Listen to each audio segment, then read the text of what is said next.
오늘 이 시간에는 시편 그 64번째 64번째 시간으로 주의 영광이 높아지기를 원하나이다 라는 제목을 가지고 본문 말씀인 시편 57편 11절 말씀을 통해서 하나님께서 저와 여러분에게 주시는 말씀 함께 나누도록 하겠습니다. 수요일마다 우리는 시편을 묵상하고 있고 오늘은 시편 57편입니다.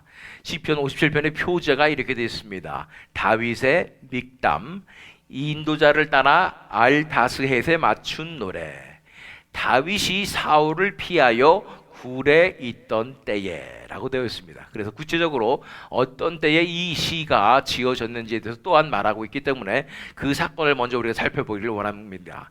우리 사무엘상 24장으로 가서 10절로 11절 말씀을 읽어보면 다윗이 엔게디 광야의 굴에 숨어 있을 때에 일어났던 일입니다. 오늘 여호와께서 굴에서 왕을 내 손에 넘기신 것을 왕이 아셨을 것이니이다. 어떤 사람이 나를 권하여 왕을 죽이라 하였으나 내가 왕을 아껴 말하기를 나는 내 손을 들어 내 주를 해하지 아니하리니 그는 여호와의 기름 부음을 받은 자이기 때문이라 하였나이다. 내 아버지여 보소서, 내 손에 있는 왕의 옷자락을 보소서. 내가 왕을 죽이지 아니하고 겉옷자락만 베었은즉 내 손에 악이나 죄가가 없는 줄을 오늘 아실지니이다. 왕은 내 생명을 찾아 해하려 하시나 나는 왕에게 범죄한 일이 없나이다. 이 장면은 어떤 장면인지 아시지요? 이 사울 왕이 다윗을 잡기 위해서 이 엔게디에 있는 굴 속으로 찾아왔는데 굴에 들어간 이유는 뭐냐면 다윗은 굴 깊숙하게 부하들과 함께 숨어 있었지만 용변을 급히 봐야 되기 때문에 굴에서 가서 용변을 보고 있는데 바로 뒤에 다윗이 있었던 것입니다. 그래서 옷자락을 잘라서 죽이지 않고 잘라서 이제 보낸 다음에 나중에 다윗이 얘기하는 장면이 나오는 것입니다. 이 사건을 통해서 다윗은 하나님을 의지하고 하나님을 믿음으로 어떻게 일어서는가에 대해서 그 시를 적은 것이 바로 시편 57편의 말씀인 것입니다. 그래서 시편 57편 말씀을 우리가 한 구절 한 구절씩 묵상하도록 하겠습니다. 1절 말씀입니다. 시편 57편 1절. 하나님이여 내게 은혜를 베푸소서. 내게 은혜를 베푸소서. 내 영혼이 주께로 피하되 주의 날개 그늘 아래에서 이 재앙들이 지나기까지 피하리이다. 다윗은 처음에 굴로 피신하였지요. 그 굴 깊숙한 곳에 들어있으면 사울 왕이 아무리 3,000명을 이끌고 군사를 이끌고 찾아왔더라도 능히 숨을 수 있을 것이라는 믿음으로 숨었던 것. 주의 날개 그늘 아래에 이 재앙들이 지나기까지 피합니다라고 고백을 했던 것이지요. 이 팔레스타인 지역 이 이스라엘 땅에 가보면 다 돌산으로 되어 있습니다. 돌이 너무나 많아요. 그런데 거기에 보면 굴이 엄청나게 많습니다. 바위 굴들이 그렇게 많이 뚫어져 있습니다. 그렇기 때문에 무덤도 다 굴에다가 만드는 것이구나 라는 것을 알게 되었습니다. 또한 이 돌이 너무나 흔한 곳입니다. 그래서 예루살렘 길거리마다 다 돌로 길이 깔려 있고 모든 것이 다 돌로 돼 있는데 그 굴로 깊숙한 굴로 들어간 이 다윗의 모습을 보게 되는 것입니다. 그러면서 하나님 앞에 기도하는 것이죠.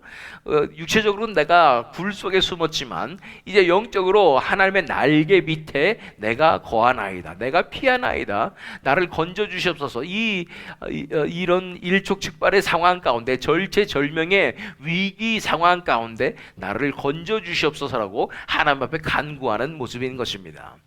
2절과 3절 말씀으로 계속 나아가 보면 내가 지존하신 하나님께 부르짖으며 곧 나를 위하여 모든 것을 이루시는 하나님께로다.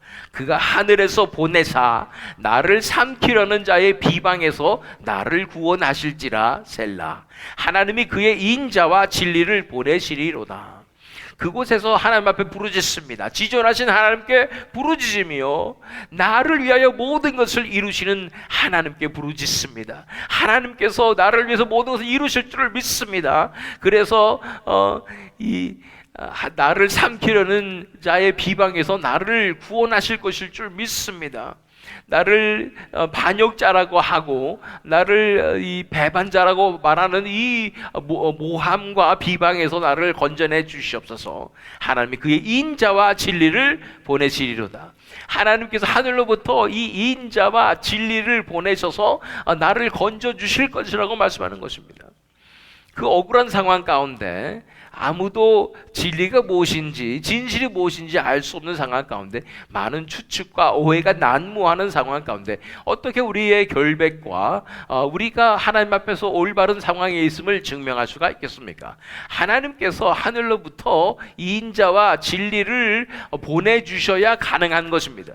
하나님께서 나서주시면 하나님 정의 하나님께서 모든 것을 밝히 드러내 주시는 줄 믿습니다.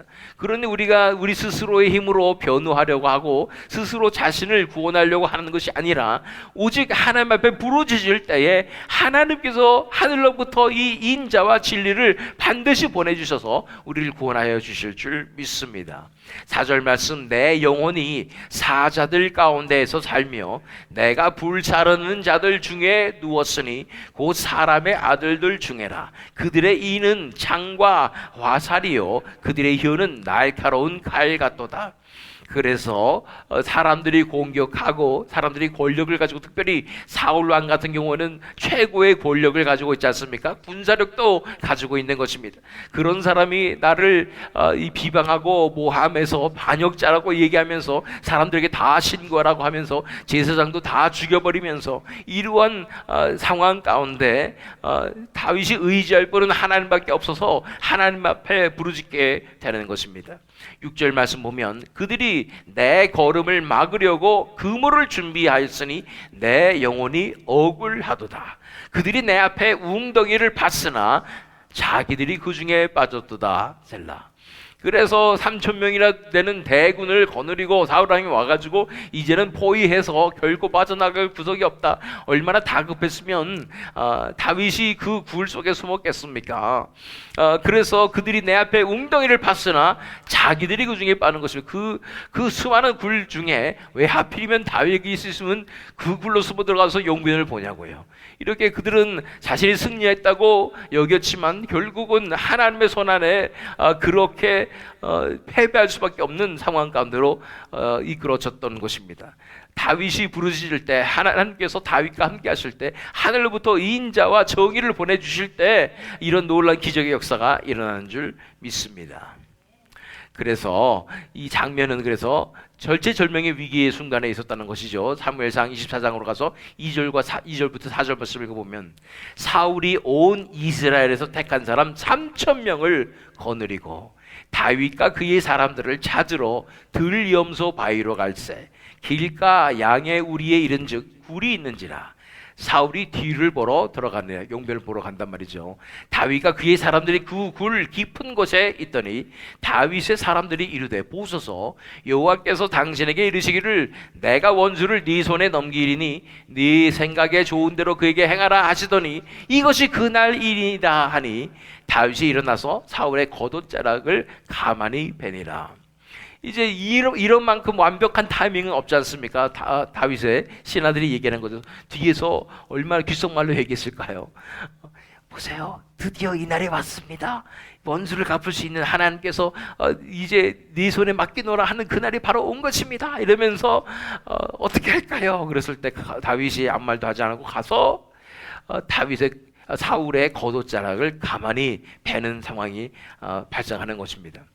그러나 이 상황 가운데 다윗은 이 하나님의 기름 부음 받은 자를 치지 않기로 결정하는 모습을 보게 되는 것입니다.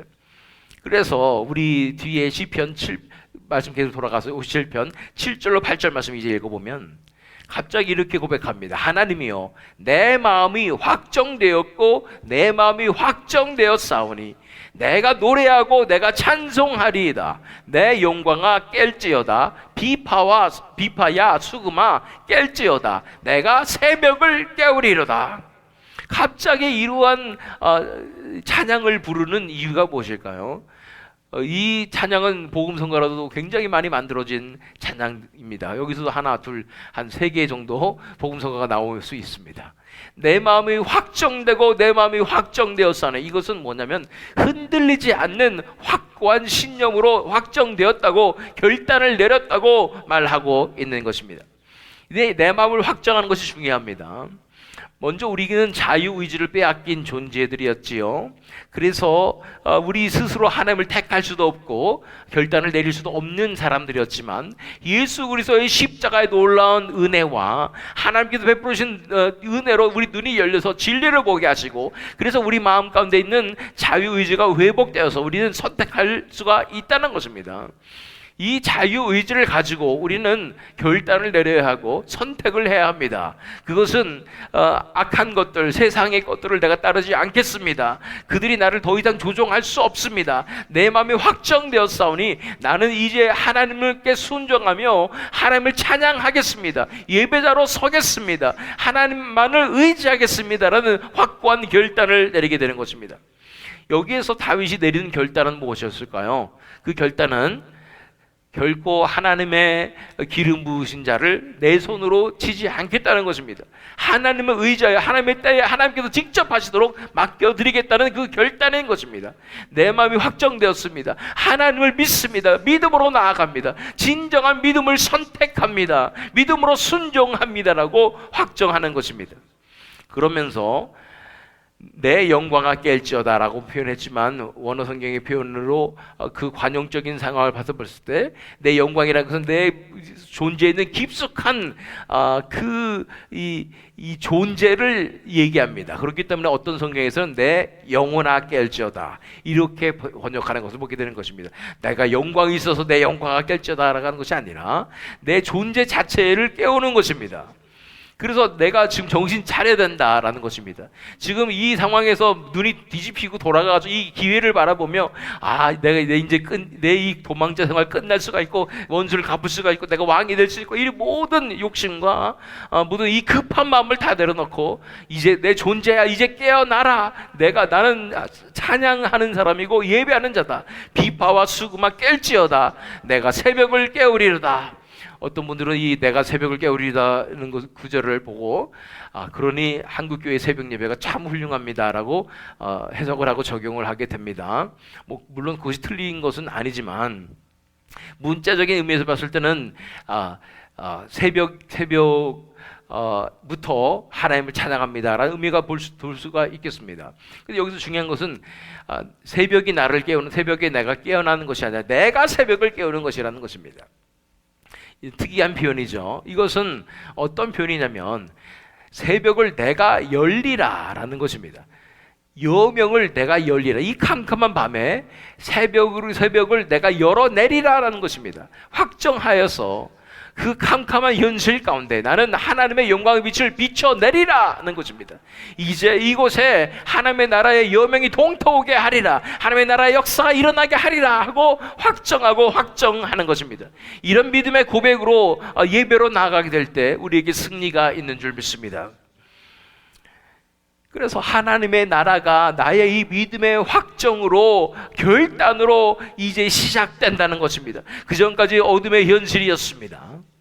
그래서 쫓겨다니는 도망자로서 사는 그 상황이었지만, 내가 예배자로 섰을 때, 내가 믿음으로 확정하였을 때 비로소 그곳에 하나님의 나라가 열리는 것입니다. 하나님의 나라의 여명이 시작되는 것입니다. 내가 새벽을 깨우리로다. 그 밝은 아침이 이제 시작되리라고 선포하는 것입니다. 그래서 믿음의 마음의 결정을 내렸습니다.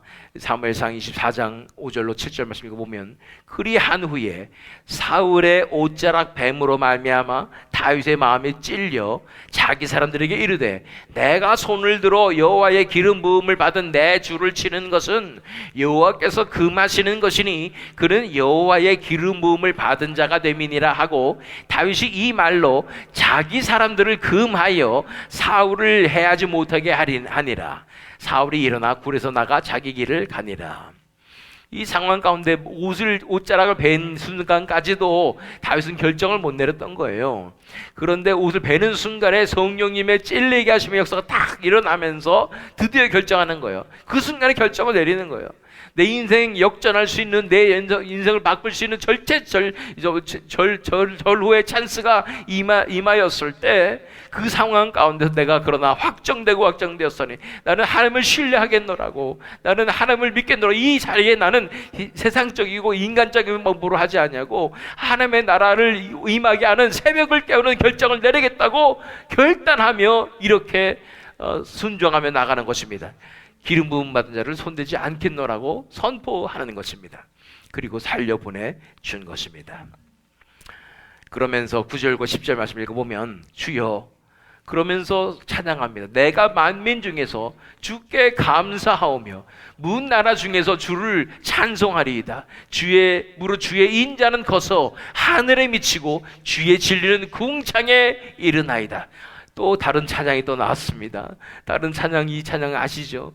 내가 만민 중에 오 주께 감사하며 주님을 찬양하리. 열방 중에서 주의 인자는 커서 하늘에 미치고 주의 진리는 넓은 궁창에 이르나니 하늘 위에 주는 높이 들리며, 이런 찬양이 또 있습니다. 이러한 찬양의 고백으로 마음을 확정하고 하나님의 나라를 여는, 새벽을 깨우는 그 선택을 내리게 된 것입니다. 그런데 사실은 다윗이 어떠한 결단을 내린 것일까요? 그 순간에 다윗이 내린 결단의 실체는 무엇이었는가? 그것이 바로 본문 말씀인 시편 57편 11절 말씀에 나오는 것입니다. 사실 시편 57편 11절 말씀은 마지막 구절입니다. 7절하고 11절하고 똑같은 구절이라서 11절만 묵상합니다. 하나님이여, 주는 하늘 위에 높이 들리시며 주의 영광이 온 세계 위에 높아지기를 원하나이다. 다윗이 내 마음이 확정되었으니 하면서 결단을 내린 그 결정은, 내가 새벽을 깨우리로다 했던 그 결단은 무엇이냐면은, 내가 나의 안위와 나의 삶의 현실의 여건과 내 상황을 선택하지 않습니다. 나는 오직 하나님의 영광을 선택하겠나이다.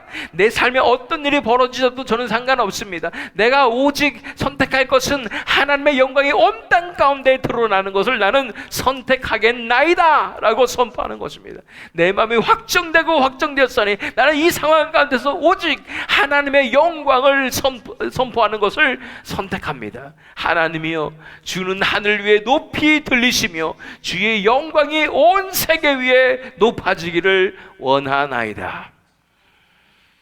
우리 삶의 문제들 가운데, 인생의 어려움 가운데 저 깊숙한 굴 속에 숨어 있는 것 같은 상황, 그 퀴퀴하고 위험한 굴 속에서 나는 포위당해서 그물에 빠져 있는 것 같은, 걸려 있는 것 같은 그런 상황 가운데 있을 때, 하나님께서 우리에게 하길 원하시는 것은 그 굴 속에 빠져서, 현실에 빠져서 그 어두움 가운데 거하며 거기서 넘어지고 무너지고 자포자기하고 절망 가운데 처하는 것을 원하는 것이 아니라, 또는 내 힘으로 해결하려고 하나님의 말씀을 거역하며 기름 부은 자를 그냥 죽여버리는 그런 선택을 내리는 것이 아니라, 그때에 내 영혼을 확정하여 하나님의 영광을 구하는 것을 선택하라고 말씀해 주시는 것입니다. 이 내 모든 상황 가운데서 나는 내 현실의 상황 상관없습니다. 내 이 시간 오직 하나님의 영광 받으시옵소서. 그러므로 나는 순종합니다. 하나님의 말씀에 순종함으로 나아가오니 이 순종을 통해서 결국은 하나님의 영광이 드러나게 하여 주시옵소서. 내 삶에 어떤 문제가 생기든지, 내 삶에 어떤 어려움이 닥치든지 상관없습니다. 나는 하나님의 영광이 드러났으면 좋겠사오니 이제 하나님의 영광을 선택하며 나아가오니 하나님의 영광을 드러내 주시옵소서. 주의 영광이 온 세계 위에 높아지기를 원하나이다 라는 이러한 선택을 내리게 되는 것입니다. 그럴 때에 하나님의 영광이 드러납니다.